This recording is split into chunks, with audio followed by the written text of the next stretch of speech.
Welcome to the For Everyday Leaders podcast. Brandon Faust and Alex Holt here with you today. Alex, why don't you tell us what this podcast is all about? Yeah, this podcast is all about helping people lead in the everyday spaces and moments of life. And today on the show with us, we have Tanja Freestone. Tanja is the executive director of Pathway of Hope, a nonprofit that operates a food pantry, does homeless outreach, and teaches English classes. They're based here on the west side of Indianapolis in Avon, Indiana.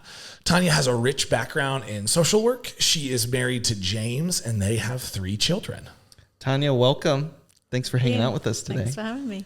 I met Tanja probably towards the end of 2023, so several months ago.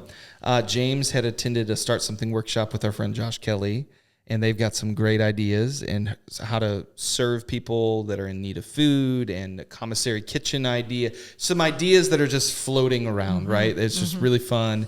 And then you and James have come to several of our groundwork community nights, got to learn more about Pathway of Hope and all the great things happening there.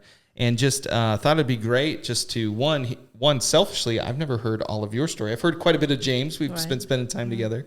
But to hear your story, but also put a spotlight on the great work that's happening at Pathway of Hope. We know a lot of people who have been getting involved there or have been involved there and doing amazing things, meeting great needs in our community. So thanks for all your good work on that.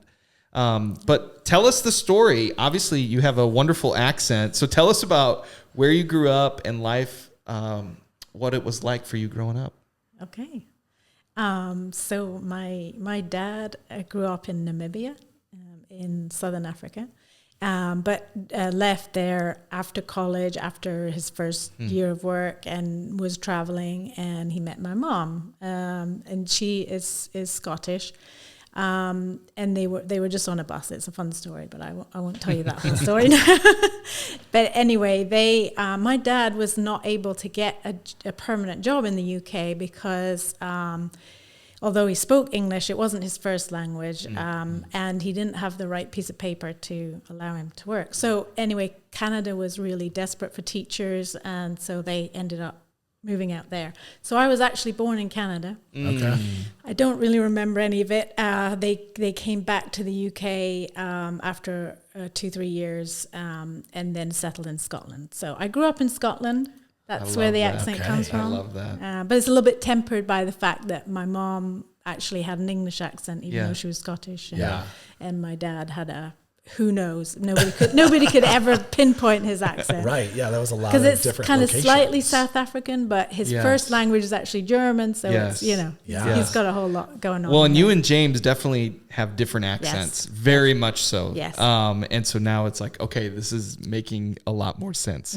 But had no idea that Canada was in the picture. Right, no, people don't. I mean, they always fools them when we do one of those things where they're like, okay, somebody born in Canada, and I raise my hand. I love that. They're like, what? I love that. That's awesome. So I call myself an international. That works. That works great.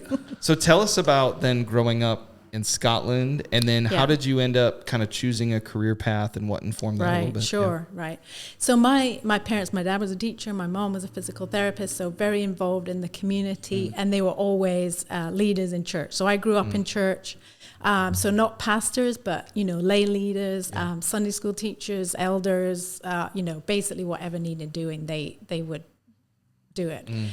Small churches, we lived in a small village in a kind of rural area farming community. So lots of small stuff was happening. And I was just always involved. And really from a young age, my parents were very good at encouraging us to not only do things, but lead things. So I remember we had learned about a drought that was happening. I think it was the Sudan, but it was somewhere in Africa, really, really bad. And I wanted to do something about it. And so I was thinking about what could I do. I was about 11 at the time, so I wasn't very old.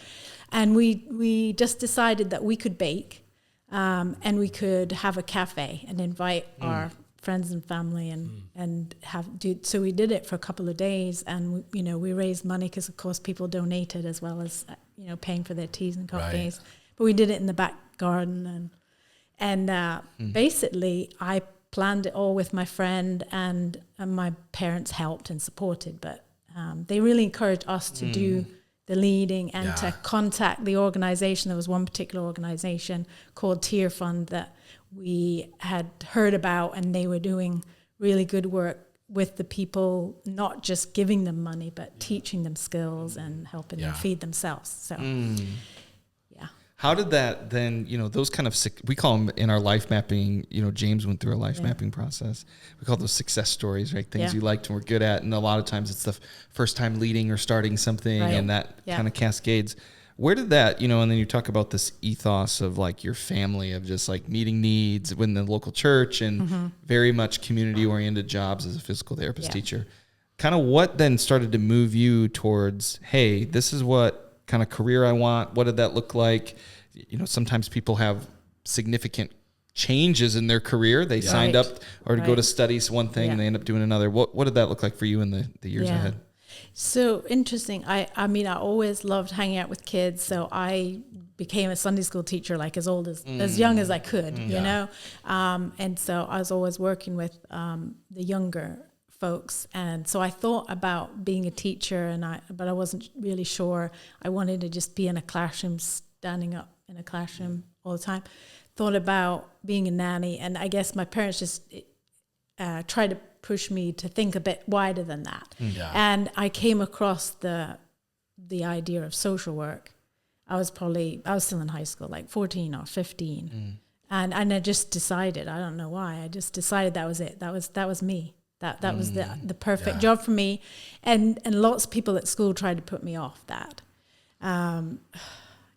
It really doesn't have a great reputation, that job. And they say, oh, it's going to be, really hard.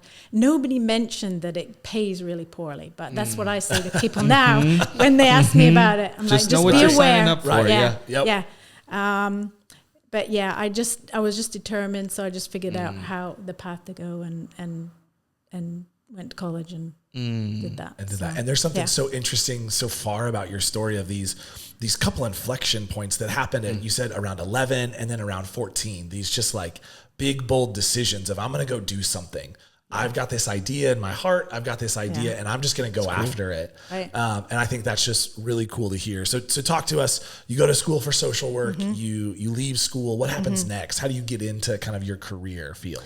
Yeah, so I mean, I'm just looking for a job, and the most prevalent jobs for social workers are working for the state. So I was in the UK, but they have a similar system. Here it would be DCS, and so that's who I went to work for, a local authority. But it was kind of structured differently. So when I was working first, you kind of did everything for a family. So you had a caseload of a family, and you assessed what they needed.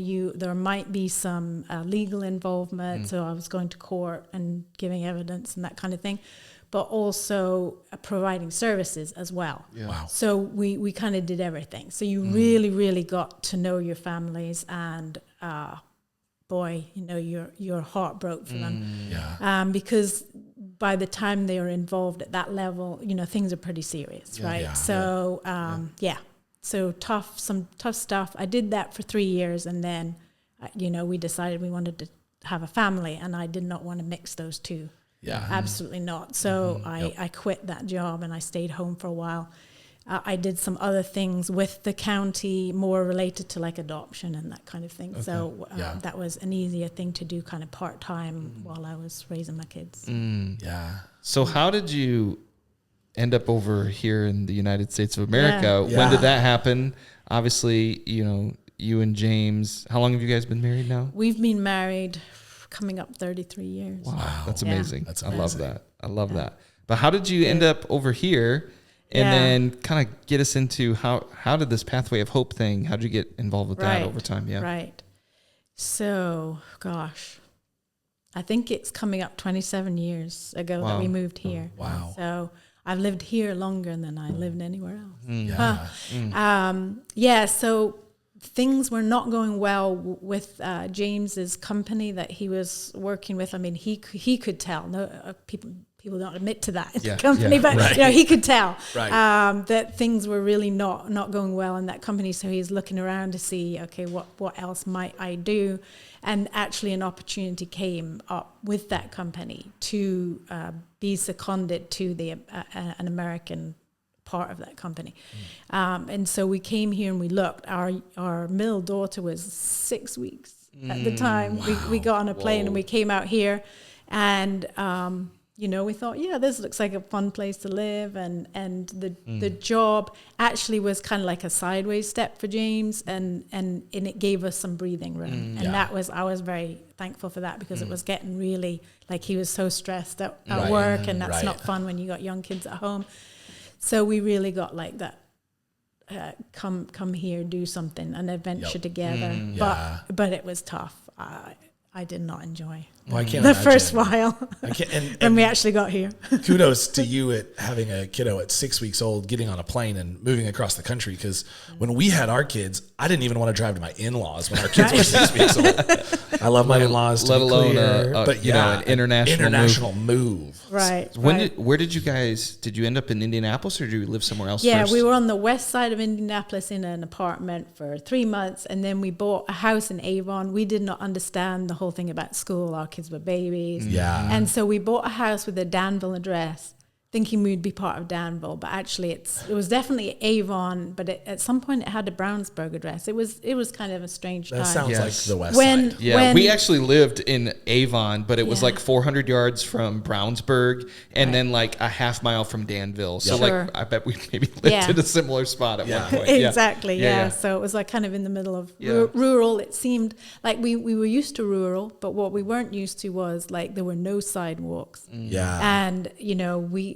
were used to walking around our village, and, you know, taking the kids out on bikes later, and we just couldn't do that. So eventually we decided to move to Danville for that reason, is we wanted that small town community where you could actually, you know, move around the community safely with the kids and get to know people. Yeah. Yeah. So as you look back at that part of your story and your journey, one of the things we talk about a lot are these formative moments, these moments we look back on and say, that was a time where I can look back and see everything changed. Through that part of your story, what has been one or two of those formative moments for you? Wow. Yeah, so it was hard moving here. While we were still in Avon, I was really, really not happy, you know, just about the environment and some of the stresses with school and that kind of thing. And we really seriously talked about going back to the UK. I actually went on my own and looked at some job opportunities, looked at schools, and stayed with my in-laws, and we had kind of decided that was the area we were going to kind of move back to. And then I came back, and just out of the blue, James was reminding me recently that they had like a hiring freeze. Nobody was getting a pay raise. It was a tough time. It was 2003. I don't think anybody remembers that as a particularly tough time. Yeah. Maybe it was in their industry, but his boss arrived and just presented him with this, just out of the blue, no appointment. And it presented him with an opportunity that was just made for him, you know. And so I just looked at him and I said, we can't go. We have to stay. This is like the Lord saying, I know it's tough, but I have something for you. And so, I mean, we had a realtor out and everything. We were going to put our house up for sale and move back. And no, so I remember saying to James, I'm gutted, but I know this is the right thing. Wow. And those moments, especially, you know, as a parent, when you're thinking about not just yourself and you fulfilling purpose and career and all that as adults, but then you bring these little people into the picture, and you're thinking about them and what is my preferred future for the life that they're going to live, and what does it mean to say, okay, I am seeing this signpost, Lord, but also at the same time being like, I'm gutted, right? Like a lot of, you know, I feel like the last year in my own life, the Lord has shown me like the beauty and the tension of like the Psalms, where you're like, wait a minute, 1 second, David's like dancing and rejoicing. And then the next minute he's like, Lord, what are we doing here? Like, Right. what are we literally doing right now? Yes. And that tension that the Lord can handle that, right? Yep. And he can handle those situations.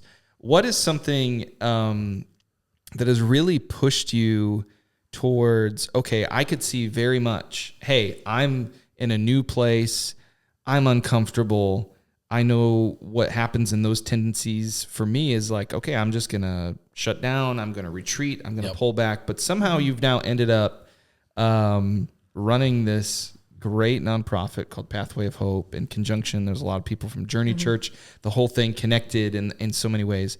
How did that end up coming together, and why do that? Especially, you're not in your 20s anymore, right? Right. And so it's like, why spend all this time? You've done the hard lifting of social work and working with families over the years, and raising your own family, all these difficult things. Yeah. What kind of was like compelling you to get involved with something like that?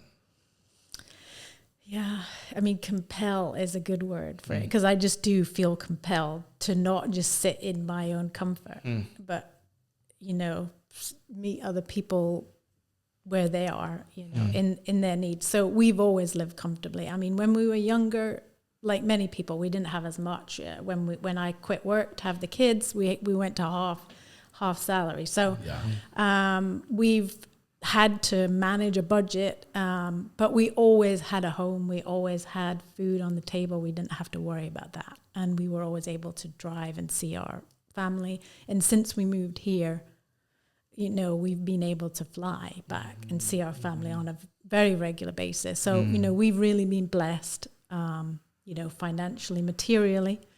But I just always have had that heart to feel for those who don't have that and who can't provide for their families, and just how desperate that must be. So really, I think we had been back in the UK before COVID, so 2019. We spent a lot of time back in the UK taking care of my mother-in-law, and then she passed away at the end of that year. And we were just kind of hanging out in the UK, enjoying being back with friends and in a familiar kind of place, and wondering about what was next. And then COVID happened. And it was like we were watching this thing unfold on TV and thinking, maybe we'll just sit here and ride it out. It'll probably be a few weeks, and and then we can get back to what we were doing. And then there was just this growing feeling like, no, this is not going to be like anything you've experienced before. Yeah. We got on the phone with our kids, and they said, Mum and Dad would really like you to come back here. And so we got on a plane on a Thursday, and Monday was when the executive order was for everything to shut down and people to stay in place and all of that kind of stuff. So it was really that last minute. Wow. So we came back, and because our girls were in college, and they were being told, you got to go home. And at the time, they didn't have a home because we had shut up our home and we were Airbnb-ing it. So they didn't actually have anywhere to go unless we came home. We came home, and of course, Airbnb shut down, and we got our house back. But so it was. I'm kind of now forgetting what you originally asked, but I know that it was like a pivotal point. Yeah. Yes. Sorry, long way of telling the story, but we had been involved in a church for a long time, and for whatever reason, I don't know, and we didn't go into all the details with them, but they kind of shut down during COVID. I mean, completely. And so I'm calling them saying, hey, who in the church has need? Because I'm healthy, I'm not working, I need something to do, and I need to be helping people, because this seems like a crisis point, Yeah.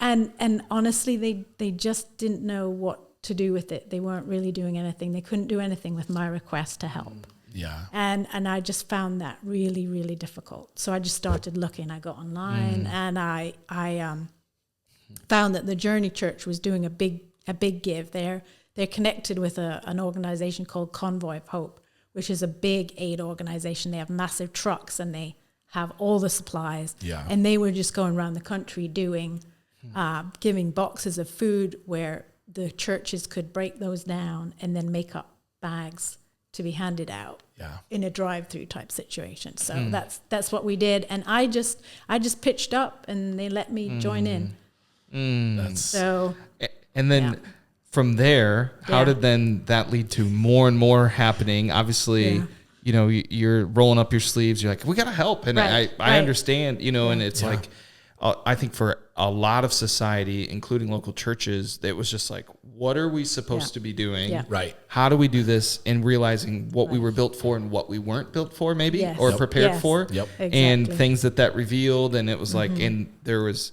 a lot of beauty in that, but there was a lot of hard, difficult, or disappointing things within that for a lot of folks as well. Yes. So how did you then kind of take that wave of saying, well, I gotta own this and I gotta do it. Right. And how did that lead to kind of where you're at now Yeah. with Pathway Hope? Yeah, so we were kind of doing two things. We were dipping our toes into then Journey Church just online, but I was also doing lots of research, trying to find out, okay, who is active right now during COVID, difficult time, but who is doing stuff? And it basically led me to a bunch of not-for-profits, not really churches as such, but not-for-profits that were doing the kind of thing that we now do with Pathway of Hope.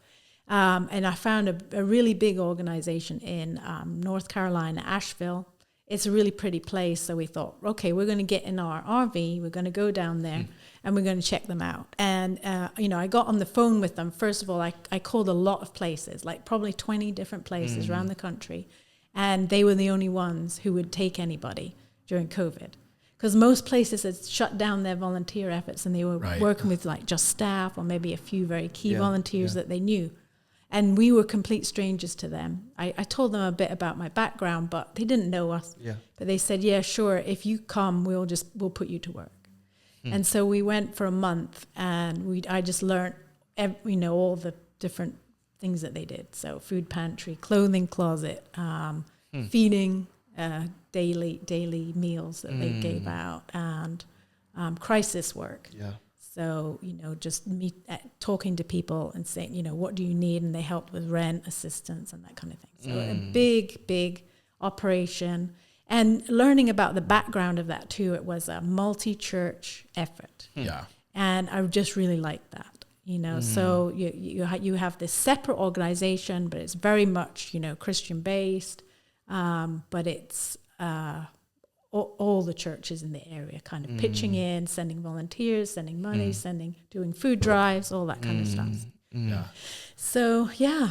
There's just this tenacity in your story of like, we just got up and we did this thing. We got in our RV and went to serve with this organization for a month so we could learn how they did it. Like from the time you were a small child to now, I don't know many people that have that kind of like length of tenacity and who are continually going after how do we learn, how do we grow, and ultimately like how do we serve people with what God has given us. Right. That's incredible. And how do we be the church in a time where, and rightfully so, a lot of people were like, we don't know what to do. They're retreating, if you will, or like, hey, we want to be safe. We want to be mindful. What is this thing? But to say, how do we roll up our sleeves and get in to serve people? Because need is not going away. More need was actually being created during that time. So then you spend time there, you come back. What was in your heart after you came back? Yeah. So interestingly, again, I actually thought, oh, this is just such a cool organization. I want to work for them, right? Yeah. And so we had talked with the director about a project that they wanted to get going, and they didn't have somebody to do it. So, and they thought, well, maybe it would work for James and I. And it was all about getting into different churches and building teams to long-term support homeless people to get into their own accommodation and get back into life. Because this is not something that's just about giving them an apartment. They often just cannot cope with all of the, things that you have to do to keep life going. Work and paying bills and just dealing with lots of organizations and systems in our society is very complex. And so our idea was to build teams in the churches of volunteers, of people who could come alongside people and just kind of be there with them through that process for about 18 months, something like that. Anyway, we were talking about that, and it felt really good. And I had done some research, found some other organizations that were doing the same kind of thing, got some ideas. I went back to Asheville a few months later. We went back and we tried to like have that conversation with the director, and there was just something really off. We don't to this day know what. Something personal possibly going on with her, but also just like we just couldn't move the conversation on. Yeah. And we just decided, you know what, this just feels like a no.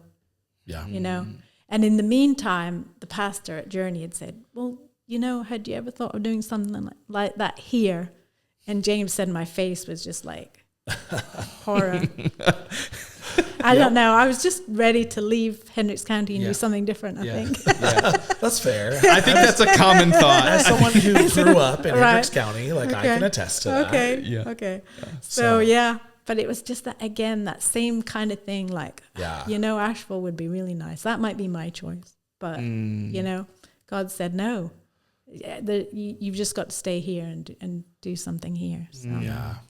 Tanja, that's just an absolutely incredible journey. So talk to us about how then Pathway of Hope really got started, right? The pastor at Journey Church really kind of encouraged that. How did you go from the face of terror and shock to actually like starting this thing? Yeah. So, I mean, first of all, they just invited us so James and I both, to just kind of hang out at church. So just come on, especially Mondays, they have staff meetings, and they talk just about what's happening with the church and just start to get involved in the leadership. So we were already attending church, but to actually be more involved in conversations at the leadership level. And they just kept talking about wanting to do this kind of separate thing. So outreach is already happening. The food pantry's been going for a long time. They were really talking about starting the homeless outreach. There's a couple who that was their heart and they really wanted to do it, and they were doing their research. So it hadn't started from Journey at that point, but they were getting geared up. And then we had a few meetings where it was just like, anybody who's interested in outreach, come to this meeting after church. We'll have lunch. We'll talk about what are the things on people's heart. And we just, started making lists and just thinking about, well, what would that look like? And I was really wrestling with it because James and I both come from a background where the church is where you do this stuff, right? So the church sees a need, the church meets it, the body of believers comes around and supports it. And we didn't really have so much experience of, I'd been to that place in Asheville, but like, how would you actually set that up? That was years old when I went to see it. Yeah. I've not been at the beginning of something like that. So it was like just really wrestling with that. Like, does it need to be a separate thing? Can we not just run this from Journey? But we kept coming back to this thing of, how do we involve more people? How do we become a community organization as opposed to this is just the Journey and what we're doing? And of course, funding comes in there. Like, there are just a few grants, types of grants, if you like, that churches just aren't allowed to apply for. Yeah. So, if you're a community organization, you can. So that opens up those opportunities as well. So we just wrestled with that, and finally I'm just, okay, this is just what you want to do. I'm just going to do it. So I don't know. I just do my research and do it. And I came across lots of websites trying to get me to pay them for me to start a nonprofit, and I just thought, really, it's a few forms. I can do that. So that's what we did. I just filled out a few forms. Literally, I had to wait because we work in this like open office, it's chaos. I can't think straight. I do all my proper admin at home because I need peace and quiet. Yep. So I waited till they'd all gone, and I would just sat in the office and I just pounded it all out, all the IRS stuff and the state stuff. And Yeah. That's amazing. And there Yeah. you go. That's how you start a nonprofit. Yeah, that's how we started. Guys, this is how you begin a nonprofit. That simple. Yeah. Wow. Yeah. That's absolutely, incredible. So through all of that, there have probably been tons of leadership lessons, things that you've learned along the way. And as we think about the concept of the everyday leader, which you embody everything about the everyday leader, what is an everyday leadership principle that you have learned that you would love to share with the folks that listen to this podcast? Wow. Yeah, I kind of don't think of myself in those terms, but you're right. I am an everyday leader, definitely. And my dad definitely was an everyday leader, and he always said, if something's worth doing, it's worth doing well. I don't know if that's a general saying, but it was one of his sayings. And so, yeah, for me, it's about, so I hear a lot of people talking about excellence, doing things excellently, and that is part of it. But I think it's just also like not as much pressure as that. So being excellent to me kind of means like you have to be an expert in something. I'm not an expert in most of the things that I do, but I just try to do it really well. You know, just try to do the best job you can. And if that means I need to get some help, I'll do that. I don't have to do everything myself. Yeah. Yep. But like we just want to do the best job of, the things that we set out to do. So that means that we have to also kind of count the cost before you go into it. So not just say, yes, I'll do that. Yes, I'll do that. Right. Yeah. Can I give an example of that? Yes, please do.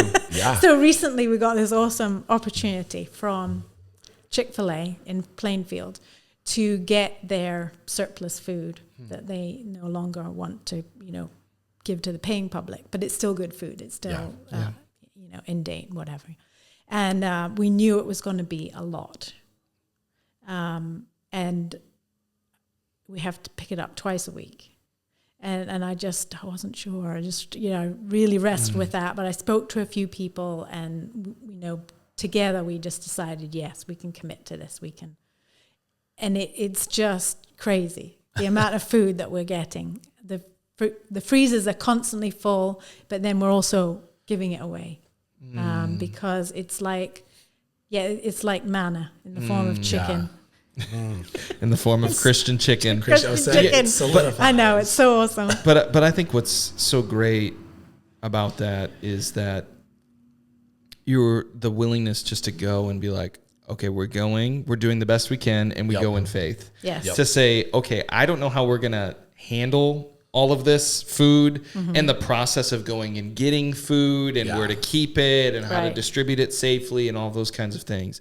But then to even see how the Lord provides either more capacity for us or more people who have now a heart for that. And we've seen that in our work too, is it's like there are things that it just seems so, wow, it seems like the crazy prayers that you pray that when they get answered, and then you're like, oh, now, like almost like we're surprised, right? Yeah, that God would answer, that God would hear us, that things that are in line with His heart, that He'd be for, and then you're there and you're like, what do we do now? Right? What do we do now? And I just love that about your story, and Alex kind of highlighted that too, is just this tenacity to go and try, to go and start, to go and kick the tires, to go and roll up your sleeves for the benefit of somebody else, for serving other people. And I just want to say this, and not as like, I am not an authority figure or anything like that, but like, I am just so encouraged and so proud of the work that you're doing,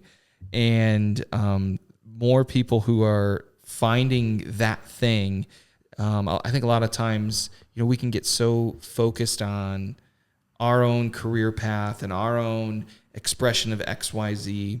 And sometimes it's this compelling thing that the Lord just puts into your heart, and how He converges even past experiences that seem like, what was that for 20 years ago or 10 years ago? Right.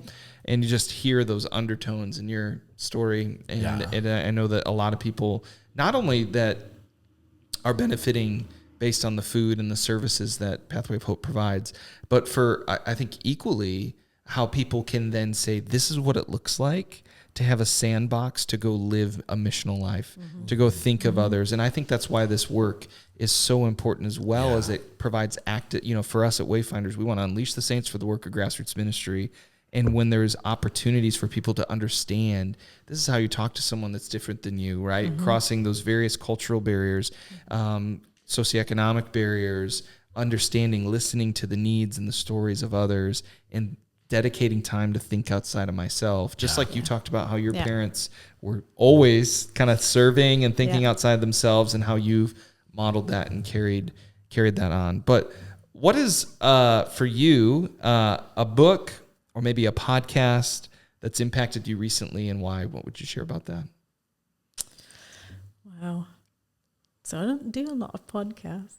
I'm probably too old, but I need to get into that. People keep telling me I need to get into that. But so currently I'm reading, I'm not very far in because I haven't had a lot of time, but I'm reading Poverty by America. And the guy already wrote a book called Evicted, and that was very impactful for me. I had not really been closely involved with homelessness before that. It's always on the edge when you're in social work. There's always people who are living on the edge and may become homeless. But I hadn't been directly involved. And then I read that book and I was just like, wow, it just is such a huge problem in our society. And then I look at the stats, and as big of a problem as we have here in the US, in the UK, it's double. Wow. Per capita, it's a smaller country, so the numbers are smaller, but it's very tied up with the whole way society set up rules about renting and just the economy and all of that is all tied up together.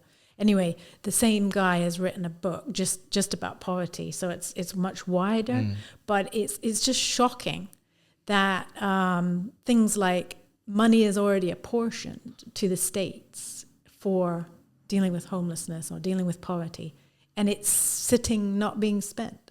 Wow. And it just makes me mad. As a citizen, I'm like, come on, guys, this has already been voted on. It's been given, but somehow it's allowed to just sit there and not be used.